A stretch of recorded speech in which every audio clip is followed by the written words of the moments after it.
seluruh dunia mengakui Yesus pernah mati. Amin. Dan 3 hari kemudian seluruh dunia mengakui Yesus bangkit dari apa? Kematian. Jadi kematian tidak menguasai seluruh kehidupan Yesus. Mari kita bangkit berdiri bersama-sama. Kita angkat kitab suci kita dan kita ucapkan bersama-sama 2, 3. Saat saya dapat menjadi apa yang firman Tuhan katakan saya dapat jadi. Saya dapat lakukan apa yang firman Tuhan katakan saya dapat lakukan. Saya dapat memiliki apa yang firman Tuhan katakan saya dapat memiliki. Saya menyatakan, saya mempercayai dan saya menerimanya dalam nama Yesus. Aku percayakan firman-Mu, firman-Mu adalah kebenaran. Aku percayakan janji-janji firman-Mu. Janji-janji firman-Mu akan digenapi dalam hidupku. Firman-Mu mengajarku hari ini dan aku akan melakukannya. Amin. Mau diajar oleh firman Tuhan? Amin. Saudara mau melakukan firman Tuhan? Amin. Saudara percaya firman Tuhan adalah kebenaran? Amin. Maka janji-janji Allah akan digenapi dalam hidup saudara. Katakan amin. Amin. Kita tetap berdiri. Ya Bapak Ibu, saya mengajak saudara untuk kita merenungkan tema kita. Yesus mati supaya apa? Kita hidup. Mari kita buka kitab kita dalam Yesaya 53. Yesaya 53.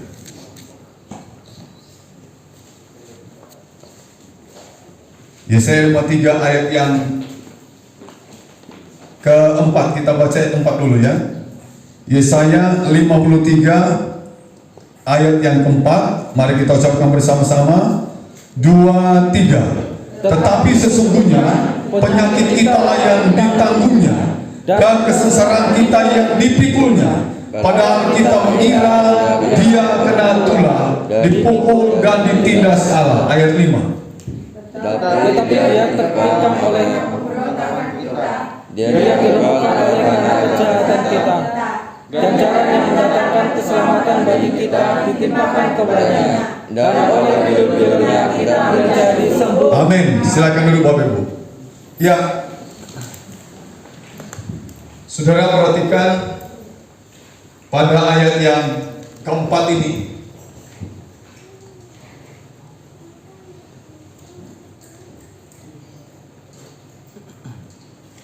Ayat 4 Bapak Ibu. Tetapi sesungguhnya, jadi benar nih, nggak bohong. Sesungguhnya apa katanya? Jadi benar-benar ayat ini berkata, tetapi sesungguhnya penyakit kita yang apa? Ditanggungnya. Perhatikan Bapak Ibu, kata penyakit kita yang ditanggungnya ini bukan penyakit secara fisik kita. Bukan penyakit secara fisik, secara medis bukan. Apa itu penyakit kita lah yang ditanggungnya. Ini adalah dosa-dosa itu penyakit. Amin. Kejahatan yang saudara lakukan, pemberontakan yang saudara lakukan, pelanggaran yang saudara lakukan, ini adalah penyakit. Kita ditawar oleh dosa, diikat oleh dosa, dikuasai oleh dosa, diperbudak oleh dosa. Ini penyakit, sehingga kita tidak bisa bebas. Tetapi sesungguhnya penyakit kita lah yang apa? Ditanggungnya. Haleluya. Kemudian perhatikan kata kesengsaraan kita yang apa? Dipikulnya. Saudara, kita punya banyak masalah, penderitaan, beban-beban hidup. Yesus rela memikul semuanya itu. Amin. Bahkan dosa kita dia pikul di kayu salib. Kesengsaraan kita jadi bukan Yesus yang berdosa lalu dia mati untuk dirinya, tidak. Tema kita, Yesus mati supaya kita hidup. Kita ucapkan 2, 3. Yesus mati supaya kita hidup. Amin. Dan tidak ada saudara kehidupan kalau Yesus tidak mati.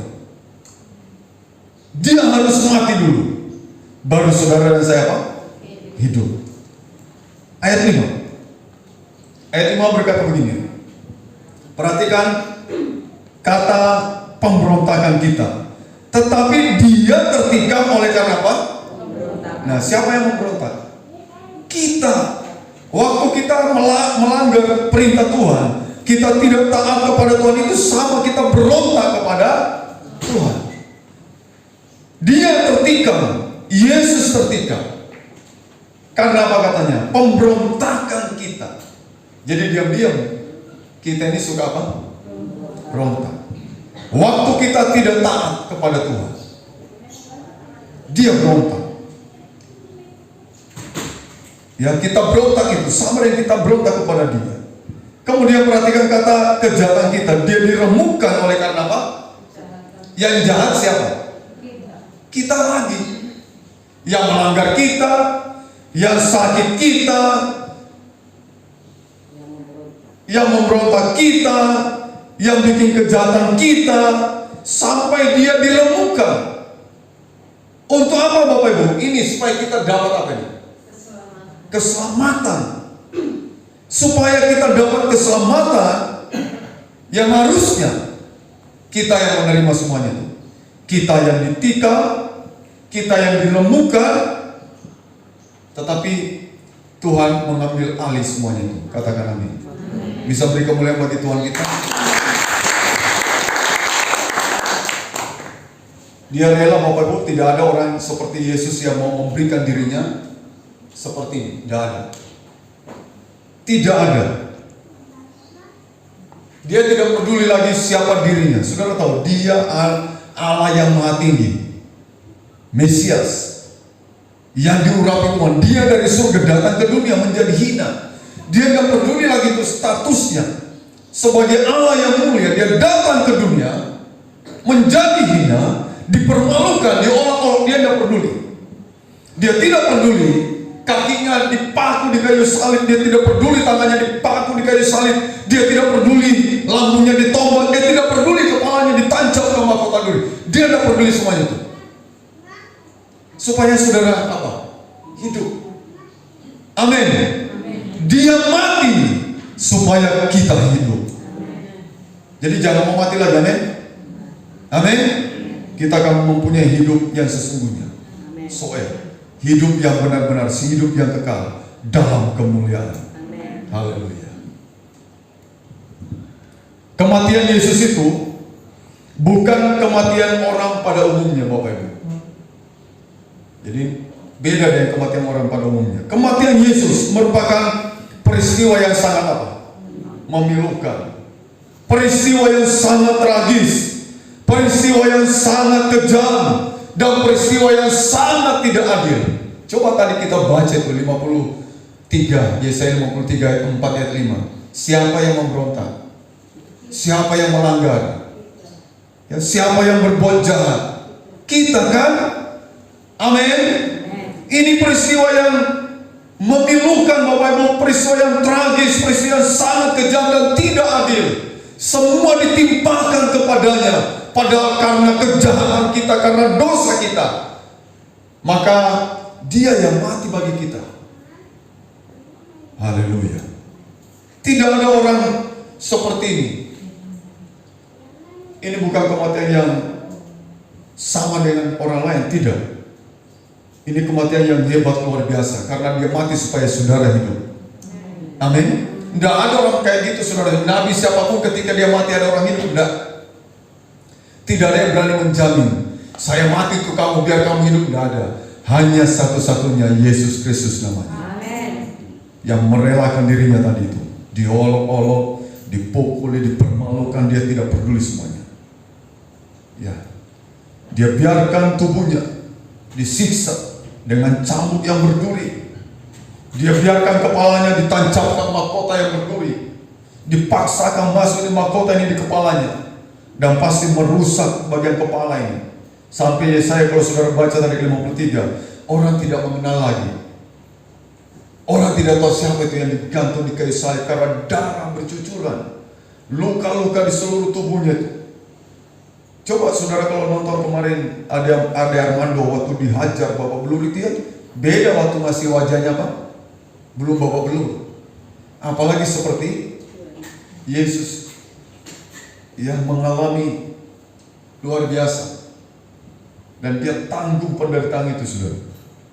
Karena dia mengasihi saudara dan saya. Haleluya. Tidak adil. Kejam sekali ini. Ya, sangat tragis. Coba kita lihat beberapa pernyataan-pernyataan ini. Dalam Matius pasal yang ke-27. Kita ucapkan bersama-sama Matius 27 ayat yang ke-19.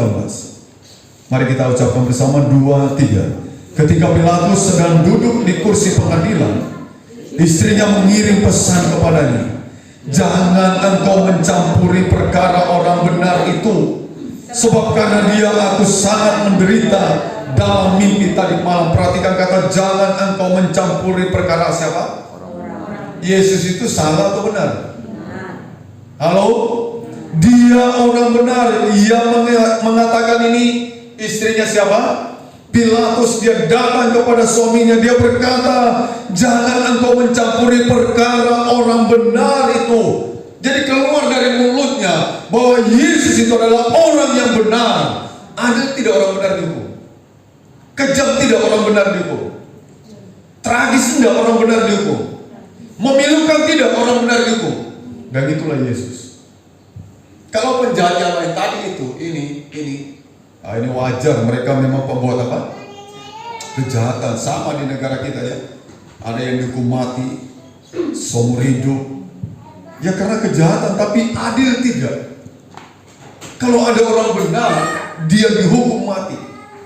Kejam tidak ini, kejam sekali. Tragis tidak, sangat tragis dan sangat memilukan. Dan ungkapan ini keluar dari mulut istri daripada Pilatus. Jangan engkau campuri. Dia ini orang apa? Benar.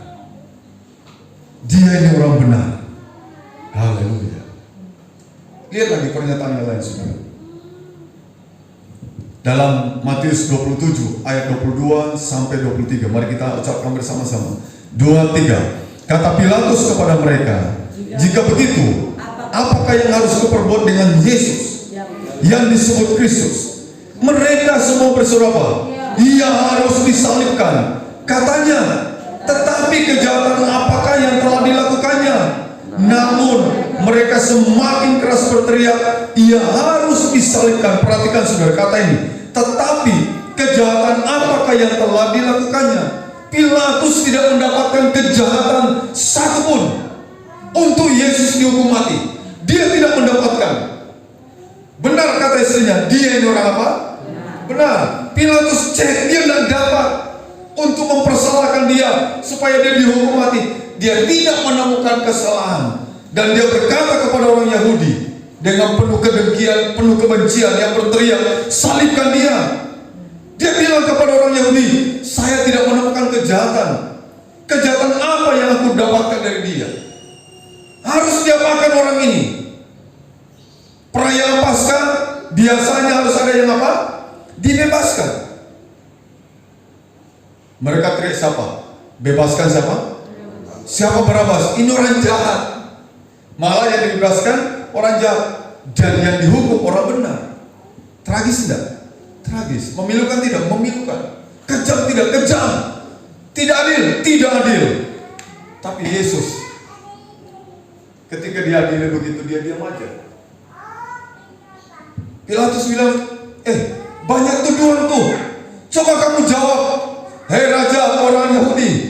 Itu banyak tuduhan-tuduhan. Diam aja. Kalau kita dituduh orang, membela diri enggak? Halo? Kita tuduh ulang dia mungkin. Yesus diam aja. Message yang disampaikan istri Pilatus, dia ini orang benar. Dan Pilatus sebenarnya punya kuasa membebaskan siapa? Yesus. Tapi tekanan massa, pengadilan kadang-kadang begitu baru. Di luar berteriak-teriak, di sini pengadilan, di luar itu orang teriak-teriak. Kalau engkau membebaskan Yesus, kita tidak bersahabat lagi dan macam-macam. Teriak mereka dengan kencang, salibkan dia, salibkan dia. Yesus tidak membela diri. Aku ini orang benar. Aku ini tidak melakukan kesalahan. Aku ini orang yang benar. Dia tidak mengatakan demikian, dia diam 1000 bahasa. Dia membiarkan dirinya. Haleluya. Dan saudara-saudara, orang semakin kencang. Salibkan dia, akhirnya Pilatus cuci tangan. Dia cuci tangan. Dan dia berkata, ini aku serahkan Yesus ini. Dan itulah mereka minta apa supaya Yesus dapat disalibkan. Ini silakan, kamu mau apakan Yesus ini? Dan mereka teriak, salibkan dia, salibkan dia. Saudara lihat lagi pernyataan yang lain. Dalam Lukas pasal yang ke-23 ayat 39 sampai 41. Mari kita ucapkan bersama-sama. 2, 3. Seorang dari penjahat yang digantung itu menghujat dia, katanya, bukankah engkau adalah Kristus? Selamatkanlah dirimu dan kami. Tetapi yang seorang menegur dia, katanya, tidakkah engkau takut juga tidak kepada Allah? Sedangkan engkau menerima apa? Hukumannya sama. Kita menanggung sebab kita memang selayaknya dihukum, sebab kita menerima balasan yang setimpal dengan perbuatan kita. Tetapi orang ini tidak berbuat sesuatu yang apa? Salah. Jadi ada konfirmasi kalau 2-3 orang saksi itu sudah apa? Dinyatakan apa? Perkara itu dinyatakan apa? Benar. Ada istrinya Pilatus yang berkata, jangan engkau mencampuri perkara orang benar ini. Pilatus tidak menemukan kejahatan. Penjahat, salah satu penjahat mengatakan orang ini tidak berbuat sesuatu yang apa? Salah. Jadi kita dapat kesimpulan bahwa Yesus memang benar, Bapak Ibu. Amin. Amin. Dia tidak ada cacat sedikit pun. Dia hidup di antara orang berdosa tapi dia tidak berdosa. Dia kumpul dengan orang berdosa tapi dia tidak berdosa. Dia bergaul dengan orang berdosa tapi dia tidak berdosa. Dia bersama-sama dengan orang berdosa tapi dia tidak berdosa. Ini yang mana di penjahat yang baik ini? Yang ini atau yang ini? Yang mana ini? Keto esi ini ya. Kayak sadis banget. Sebenarnya dia ngerti juga ya. Dia berkata, ya bukankah engkau adalah Kristus? Loh, harusnya kalau dia udah sampai situ kalimatnya dia ngomong gini, kasihannya aku ya, selamatkan aku ya. Seperti penjahat yang satunya nih. Penjahat satunya bilang gini, kalau engkau datang sebagai raja nanti, dia tahu dia ini raja yang akan apa? Datang menegakkan kerajaannya. Kalau engkau datang sebagai raja nanti, ingatlah akan aku. Ini yang direspon Tuhan. Tuhan bilang apa? Ini kan di sebelah kanan ya? Iya. Yang di sebelah kanan. Tuhan berkata apa? Hari ini engkau bersama aku di Firdaus. Selamat dia, padahal tinggal berapa menit itu nyawanya putus tak. Tinggal berapa menit aja. Tapi saudara, waktu dia berkata, ingatlah akan aku apabila engkau datang sebagai apa? Raja. Langsung direspon Tuhan dan berkata, hari ini engkau bersama dengan aku. Lihat ya, saudara lihat. Ini jahat. Jahat. Sampai eksekusinya harus di apa? Digantung di kayu salib. Tapi lihat kasihnya Yesus. Kasihnya Yesus menutupi segala kejahatan. Dia tidak mau melihat kejahatannya penjahat ini. Saudara, siapa yang hadir hari ini yang tidak pernah berbuat jahat? Angkat tangan. Tidak pernah berbuat jahat. Atau siapa yang hadir hari ini semua pernah berbuat jahat? Angkat tangan. Kalau yang tidak angkat tangan itu di dunia lain. Tidak manusia. Tidak apa lagi. Tidak tahu makhluk dari mana itu ya. Jadi saudara lihat, Tuhan tidak melihat kejahatannya penjahat ini tertutup oleh kasihnya Tuhan. Supaya orang ini hidup. Yesus mati supaya penjahat ini apa? Hidup. Sayangnya yang satu ini bodoh dia ini. Malah sudah mau mati masih menghujat. Bodoh banget. Udah mau mati loh masih ada kesempatan menghujat. Selamatkan dirimu. Penjahat satunya bilang gini, kamu itu dihukum pantas, layak, karena kita sama-sama berbuat apa? Kejahatan. Tapi orang ini katanya tidak berbuat sesuatu, perhatikan Bapak Ibu, tidak berbuat sesuatu yang apa? Yang salah. Jadi benar apa yang dikatakan oleh istrinya Pilatus, orang ini orang benar. Dan Pilatus cari, tidak ketemu kesalahan. Dan dimantapkan lagi di pernyataan penjahat ini. Dan saudara lihat tadi pernyataan yang lain. Dalam Lukas 23 ayat 46-47, mari kita ucapkan bersama. 2-3. Lalu Yesus berseru dengan suara nyaring, "Ya Bapa, ke dalam tanganmu kuserahkan nyawaku." Dan sesudah berkata demikian, ia menyerahkan nyawanya. Ketika kepala pasukan melihat apa yang terjadi, ia memuliakan Allah, katanya apa? Sungguh orang ini adalah orang benar. Dia ungkapkan lagi, sekarang kepala pasukan ini di Injil yang berbeda, dia berkata, sungguh dia ini adalah anak Allah. Saudara, jadi kuat sekali pernyataan Yesus dihukum itu sangat kejam, sangat tidak adil, sangat tragis, sangat memilukan, karena dia adalah orang yang apa? Benar, tidak berbuat salah, tidak ada kejahatan. Tapi saudara, dia rela mati dengan supaya kau hidup. Dia rela mati supaya kita hidup. Semua pernyataan ini membuktikan Yesus adalah orang yang benar.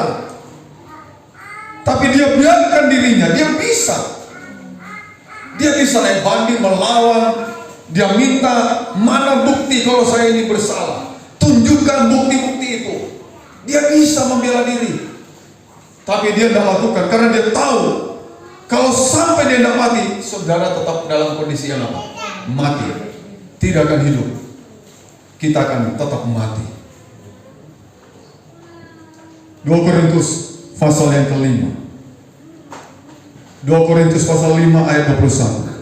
Kita cobakan bersama, 2-3. Dia yang tidak mengenal dosa telah dibuatnya menjadi dosa karena siapa? Karena kita. Supaya dalam dia kita dibenarkan oleh Allah. Perhatikan Bapak Ibu, dibenarkan Allah berarti kita apa? Hidup. Tidak dibenarkan Allah berarti kita apa? Mati. Dengan Yesus mati di kayu salib, baru Allah bisa membenarkan saudara. Amin. Dan kalau Allah membenarkan saudara, berarti saudara akan mendapatkan apa? Hidup. Tapi semua orang yang tidak dibenarkan oleh Allah, dia tidak akan mendapatkan apa? Hidup. Dia akan mati. Saudara, kita bersyukur dia yang tidak mengenal dosa. Tidak mengenal, jangankan berbuat, tidak mengenal dosa, telah dibuatnya menjadi dosa karena aku. Nanti saudara bisa ucapkan di hatimu, tidak tahu kata-kata apa yang kau ingin sampaikan kepada Tuhan yang telah mati bagi engkau. Tidak tahu ungkapan apa yang saudara harus sampaikan nanti lewat perjamuan kudus ini. Dia benar. Dia tidak salah. Tidak ada kejahatan satupun tidak ditemukan. Tapi dia relakan dirinya naik di atas kayu salib, memikul semua beban-beban itu. Bahkan tidak ada satupun muridnya yang katanya hebat itu Petrus. Aku tidak membiarkan orang membunuh kau Tuhan. Aku tidak rela. Wah, kata Tuhan, lihat sebentar lagi kamu akan apa? Menyangkal aku. Yesus melihat tidak ada orang di sekitar dia ketika dia sendiri menanggung itu. Sampai dia harus berteriak kepada bapaknya, Eli, Eli, lama sabachthani. Kesannya Allah juga membiarkan dia. Tapi, saudara, Allah tahu, Allah tidak kejam. Allah bukan tidak adil. Kalau Allah kejam malah bahaya Bapak Ibu. Dia tidak membiarkan putranya dikorbankan. Itu baru Allah yang apa? Kejam. Karena apa? Anda dan saya pasti mati. Tidak akan ada kehidupan. Adanya neraka. Kita tidak akan pernah bermimpi masuk surga. Jangan masuk surga, mimpi aja enggak. Tapi saudara, karena itu Tuhan, kesannya orang berkata, masa Bapak membiarkan anaknya? Karena Bapak tahu dia mati untuk saudara dan saya, supaya saudara dan saya dapat apa? Kehidupan. Jadi dia yang tidak bersalah, dia dipersalahkan supaya kita dibenarkan. Katakan amin.